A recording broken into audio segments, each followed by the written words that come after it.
Today I'm sitting down with a former coaching client, Alivia. She came here to Bend all the way from Medford. She is a waxer and absolutely killing it. So if you want to hear exactly how she went from waxing out of her house to now being fully booked with a wait list, keep on listening. Welcome to The Rebel Show, the podcast for estheticians who want to grow their business, master social media, and perfect their waxing technique. I'm Bree Mesquit, esthetician, business coach, and founder of Rebel Wax and First to Market Wax Pads. I built a 6-figure clientele, a 7-figure brand, and have trained over 15,000 waxers through my in-person and online courses. Are you struggling to book clients or market yourself? You're in the right place. Each week, I bring real business strategies, waxing education, and no BS advice to help you grow. Let's get into it. Okay, so Alivia is one of my best coaching clients, I have to say, because she has something in common with other coaching clients who have had major success. You take major action. This girl takes major action. So I'm going to go through questions asking her so that you guys can get some insight as well from someone else besides me on how you can implement these things to help grow your waxing business as well. So first question is, what did your life and waxing business look like before we started coaching? I started working out of my spare bedroom in my house. I wanted to get back into waxing after maternity leave, and I didn't have any clientele. So I figured I'd start from home. How many clients you were seeing weekly was 0? When I started 0, when I got into coaching, maybe 25. Okay, that's not bad. That's a good build. How long did it take from when you decided to start up again to building up to those 25? What time frame was that? Like 4 or 5 months. Okay. All right, and then what was your income like at that time? Slim to none, girl. But your overhead was low. It was low though, because I Yes. had low clients and I didn't have to have space rent. I wasn't paying anything. Yeah, So no, it was I love that. low overhead. Yeah, I like that. Definitely recommended to start within your means. Do not feel like you have to jump straight into a storefront, or even Sola salon suites and Phoenix salon suites can be very expensive too. So I love that you utilize the resources that you had. So what made you decide to invest into coaching? I wanted to see my business grow. I felt like I was struggling. People couldn't see me. I didn't know how to reach people. I wanted to build clientele. What was your biggest struggle you were dealing with before we started? Like, what made you think, I feel like I need all help? of it, really. I just was kind of lost. I didn't know what was my next step, what I needed to do to get out of my house, or to build enough clientele to be able to do that. Yeah. Okay, let's go back to, I should have started with this, but when did you go to school, and then what did you do directly out of school? When you went to school, did you have a particular service in mind you wanted to do? So I went to school almost 4 years ago. Okay. And directly out of school, I went solo. So I went to a salon and got a room. I couldn't build clientele. I was still working full-time in my healthcare job. And I was really struggling. And then I got pregnant and I kind of took a break from waxing. Okay. But did you go to school thinking I want to wax? Or were you... No, actually, I did not like waxing. No? No. What made I you wanted like to do it? skincare. Okay. Similar to me. And I think a lot of us. I wanted to do skincare. I think just the schools don't have the best quality wax, and it made it really difficult to enjoy. So what then introduced you? What was the first introduction to waxing? A friend from aesthetic school worked in a popular waxing company in Medford, and I went to get a wax from her, and she said, if you want to wax me real quick, I'll teach you. And I was like, okay. And I did a good job. So she was like, wow, you did so good. And I just felt so just so stoked. I did such a good job. And I was like, wow, that was so great. I did such a good job. And I wanted to keep doing it. That's amazing. So when you went solo for the first time, you were providing waxing services? Kind of, mainly skincare. Okay, so mainly skincare. Yeah, okay, mainly cool. skincare. Yeah, so what do you see the biggest difference between building a clientele for skin focus versus, we're in skincare too with waxing, I guess. Kind of, sort of, but it's not the facials same. versus, waxing. Yeah. I love the short time frame I spend with clients. I love that I don't have to sit there and be quiet and massage people. Yeah. Did you do foot massages? I will not touch feet. I always skipped out on that part too. I was like, I'll do extra on the hands. I will rub your décolleté, but I'm not rubbing those feet. We're décolleté not. Décolleté is a real word. Yeah. Chance was making fun of me the other day saying décolleté. He's like, you're trying to be all fancy. Décolleté is a real word. It's real. Or it's taut. French, right? Yeah. And taut. Thank you. Nobody says it, but it's real. They don't. It's Hold real. the skin taut. Waxer things, ST things. Okay, cool. I love that. I felt the same way. I was started off doing facials and I just was kind of bored. Like I liked the time frame with the clients if they wanted to talk. Some don't. They want to relax, but I like the fast pace. I'm breathing heavy. I'm dropping things. I'm trying to focus. I'm running out of time. Not my thing. Yeah. Cool. Okay. So then you went solo the first time. How long of a time span was that? About a year. Okay. Yeah. And then you decided to, well, you said you got pregnant. Yeah. And then you had your baby. Mm-hmm. How long were you off? I had to go on bed rest. So I had about like an 8 or 9 month like gap without working the hospital or aesthetics. So a long gap. Yeah. Were you on bed rest that whole time? I was. Oh my gosh. That's a lot. What'd you do? Eat my feelings. Oh, that actually, how much weight have you lost now at this point? Girl, 110 pounds. Shut the heck I've lost like a whole person. That's insane. Macros, baby. That is so amazing. Okay, when did you start that transformation? I started, my daughter was a month old. And how old is she now? She'll be 2 next month. Oh my gosh. So that is people incredible. see me and they're like, oh, Olivia, you look like you're wasting away. But, like you met me when I was freshly postpartum, 250 pounds. Yeah. So no, there's going to be. Yeah. Okay. This is important here. How much do you think focusing on your health and losing the weight and building, I'm sure you've built such new confidence too. Yes. How much do you think that translates into the success of your business? A lot. I noticed when I first started even coaching with you, I hid behind the screen. I don't want to have my face on social media or my body really. I was really embarrassed to show up as I am, especially with struggling with my weight and things like that. So I feel like working on myself and sticking to my routines of macros and really focusing on my weight loss really helped me show up for myself in other ways too. Yes. Because I wasn't as embarrassed. Totally. And do you feel like it really helped you develop discipline? Oh yeah. Yeah. Because that's what I see with you. Because it's not easy. People always tell me, how do you lose weight?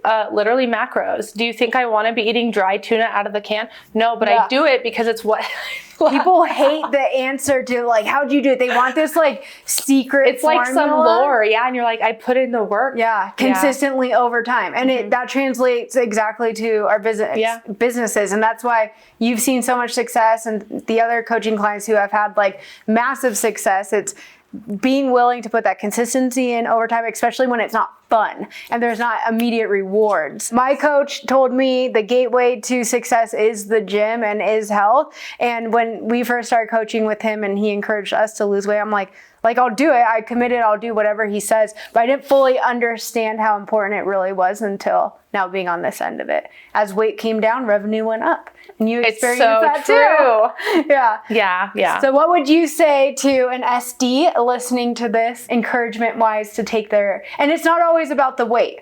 It's not just about the weight. It's really just believing in yourself and showing up for yourself. I feel like we're always preaching to our clients, come as you are. You're welcome here no matter what.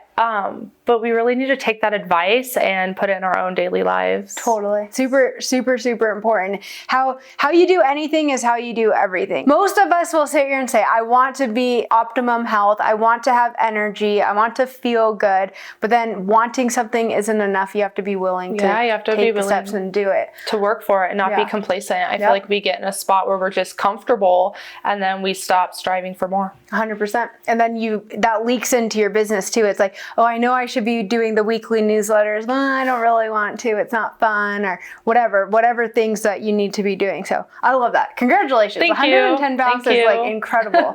That literally, I think, is my 10-year-old daughter. When you decided to invest in coaching, what made you say yes? What made you take the leap? And was there any reservation or nervousness behind it? Yeah, the nervousness I think would have just been well, this is a lot of money I really don't have to be spending on this at the moment. So I was just worried that it wouldn't work out, that you promised all of these things and it just wouldn't happen, too good to be true. You jumped on a call with Mariana, right?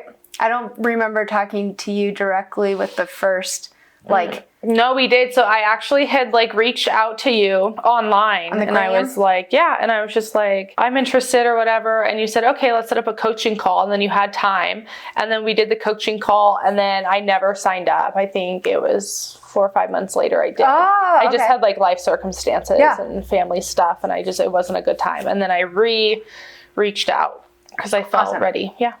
What made you feel ready at that point? I think I'd built a little more clientele, and then I just kept watching your Instagram, and you would talk about how your other coaching clients were doing a good job and they were growing super fast. And I wanted that. I was like, that could be me. I love it. I love it. So this is actually a good point too for the audience is people aren't always ready to like book right away, right? This is why showing up online and it's more, people need to be reminded more than they need to be taught. So making sure I'm constantly making myself visible and the services I have available are being posted about and talked about. And so it was client results. Like you guys need to be showcasing your client results. This is what can convert people into watching to actual paying customers and clients. So it's really important to note here. It's the consistency of making yourself seen online, which is why social media is so incredibly important, which then leads me into how did you feel showing up on, you touched on it a little bit, but showing up on social media, advertising your business on social media before and then now? I would say that I don't have a heavy presence on social media. I never really have. If you go look at my Instagram, it's slim to none. It's something I'm working on, but I always have done my stories, and I think that makes a huge difference. Yeah. People say they watch my stories for a long time before they book. She is fully booked with a wait list. Maybe I said that at the beginning, but that's incredible. So you're doing something right when it comes to advertising marketing, and that doesn't mean you have to be posting every single day, 2 times a day, 3 times a day.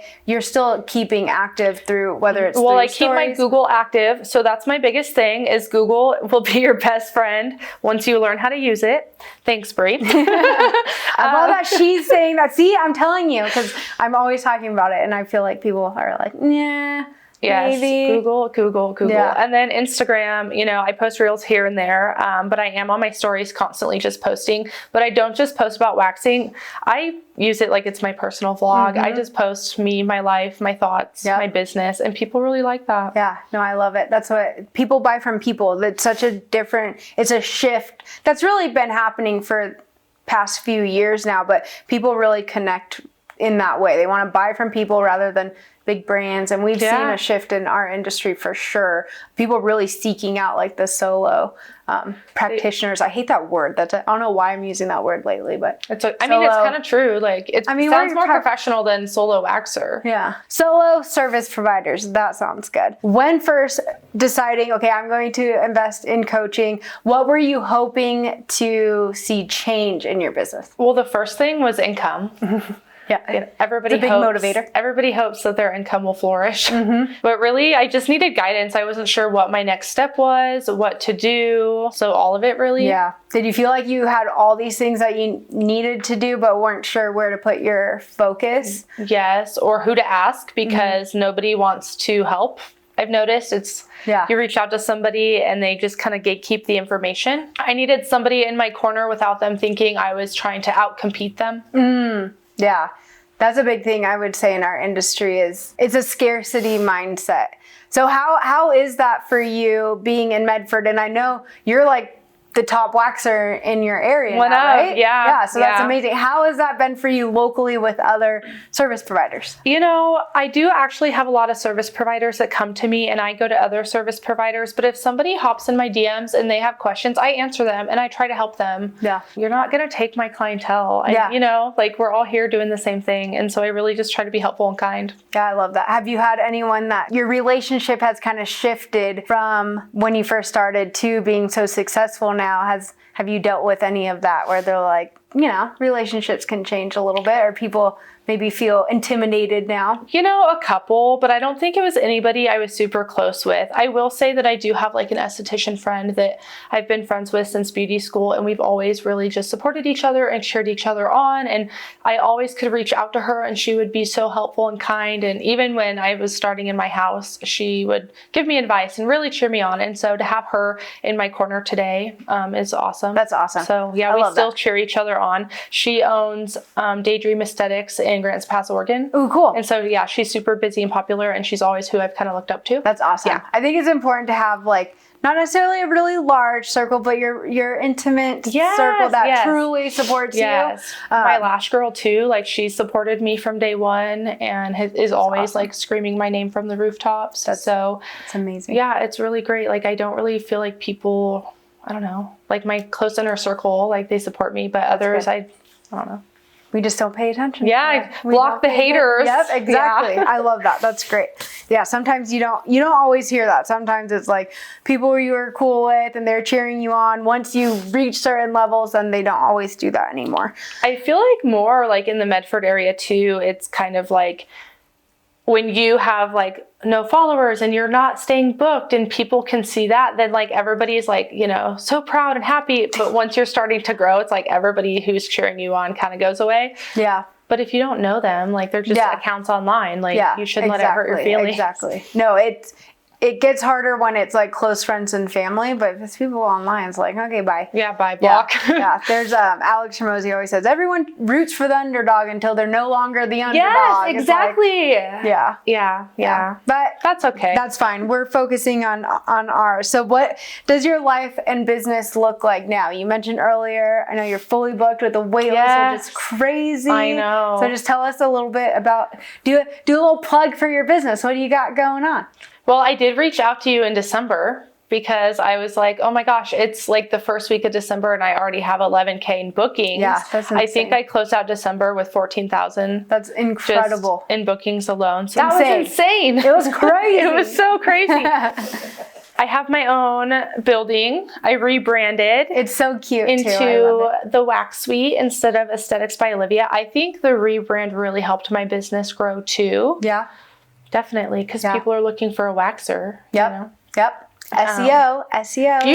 Remember? SEO. You probably don't remember, but when I had reached out to you, I was like, I'm thinking about rebranding, and you were like, yes, wax name. Yeah, for sure. Wax needs to be, well, if that's your main service that you're providing, you want to own the term for sure.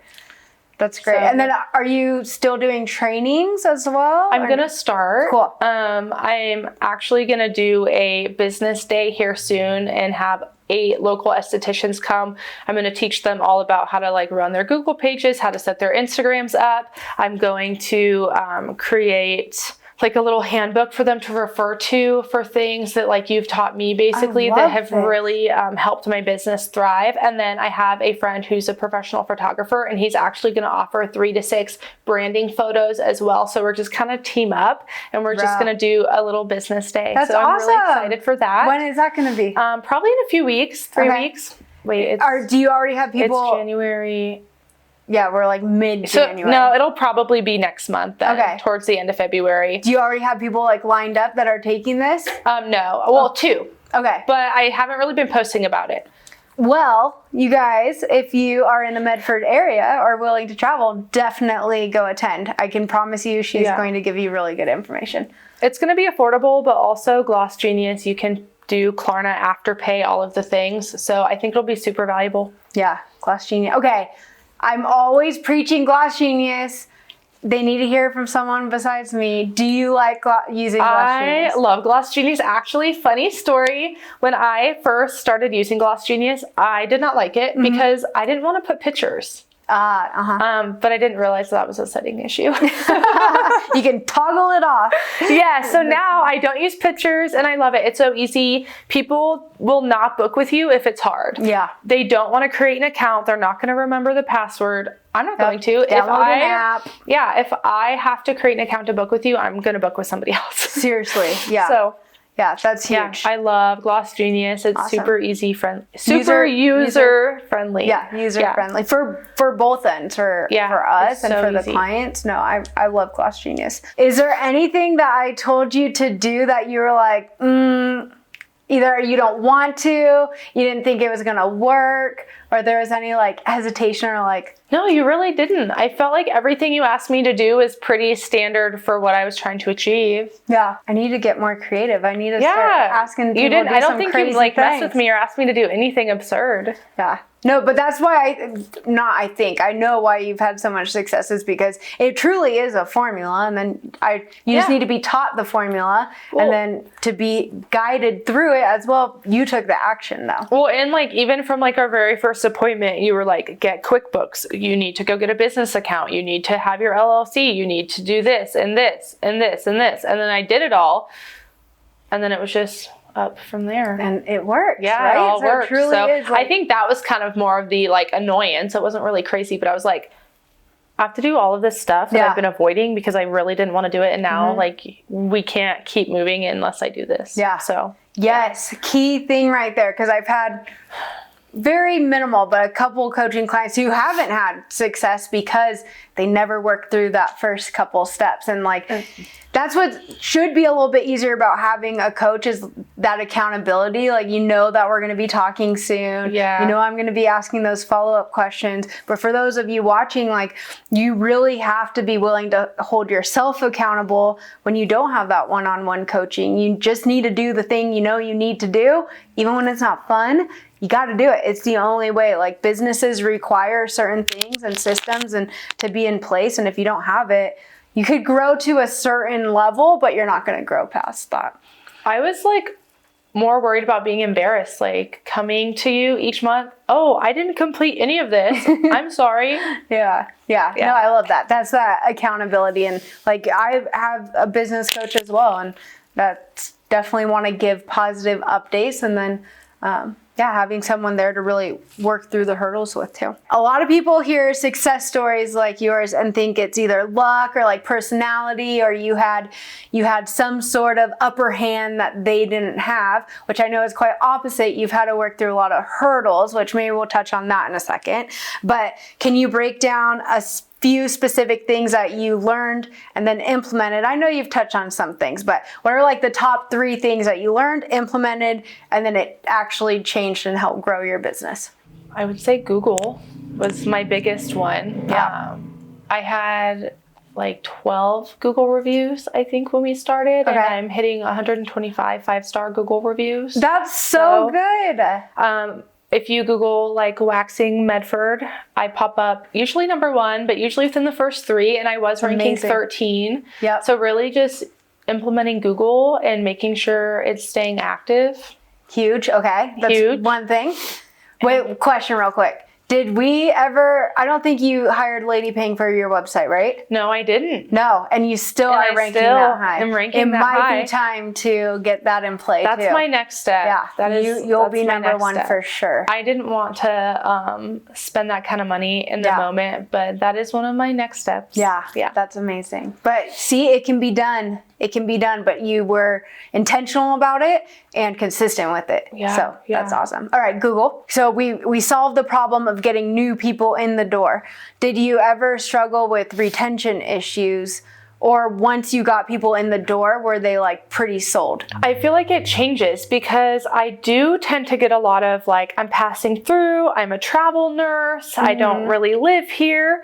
But for people who live locally, they tend to come back. Sometimes they don't immediately come back, but I've noticed they always come back at some point. I used to be really hard on myself because I didn't understand why some people wouldn't come back. I thought we were a great fit. I thought we got along. Usually it's life circumstances and it's not you. Yeah. Well, it wasn't me. So, but yeah, I think just treating people well, once they come in and they like you and you bond, they come back. When it comes to like finances, you touched on that quickly. Did you feel kind of lost with that? And like, what systems have you implemented to feel a little bit more in charge and on top of the finances? I know that's like one of the biggest struggles for solo estheticians is like bookkeeping and accounting. Oh, and all of it. So I use QuickBooks. I got a professional business account, and then I have somebody who does all of my like taxes and accounting and things like that, so I can just reach out to them, and they're pretty helpful. But that's it was when a you want to struggle. ask who, not how. So it's like we need to have general knowledge of these things, right? And like